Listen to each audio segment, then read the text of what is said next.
Hey everyone, welcome back to A Christian Woman's Journey. You have caught me in my garden hanging out by my garlic. It is June, and guess what that means? It means the garlic scapes are coming in.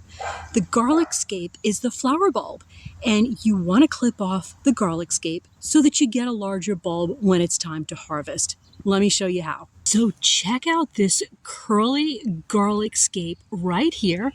I will show you the part here on the end that will turn into the flower bulb. Of course, we don't want that to happen, so we're going to clip the scape right above the leaves, and that will promote bulb growth in the ground. Just for comparison, here is a very early garlic scape that's not ready yet. We'll let that grow more and get nice and curly. Okay, so back to our really nice curly one. We want to get this guy right by the leaves and just give him a clip. That's it. And if you get close enough, you will smell garlic right away. Here is a huge one. Sometimes when you're looking for the scapes, they can be tough to see because they're green just like the leaves. I have to be really careful and really thorough, and it helps to enlist the help of younger family members who have better eyes.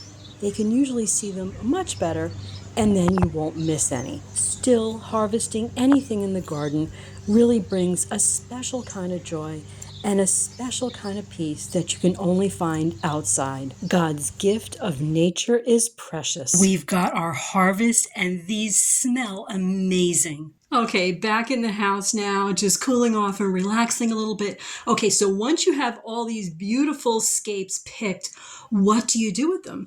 Well, I'm going to wash them thoroughly. I'm going to cut them up, and you can use them really wherever you would use garlic. We happen to love them in stir fries. Okay, they also freeze really well. I'm going to freeze a lot of these actually all winter long. I'll use them in soups and stews. I've even noticed online lots of different recipes for things to do with garlic scapes. One that's got me really excited is that you can actually dehydrate them and make a garlic scape salt. That sounds really exciting to me, like a great way to use them. Maybe I'll do it in the future. If I do, you know I'll make a video. Okay, guys, I hope this helps you so much with your garlic growing. I'm going to continue to film as we harvest them and store them, so stick around for future videos. Love and light, guys. To God be the glory. I will see you again really soon. Bye now.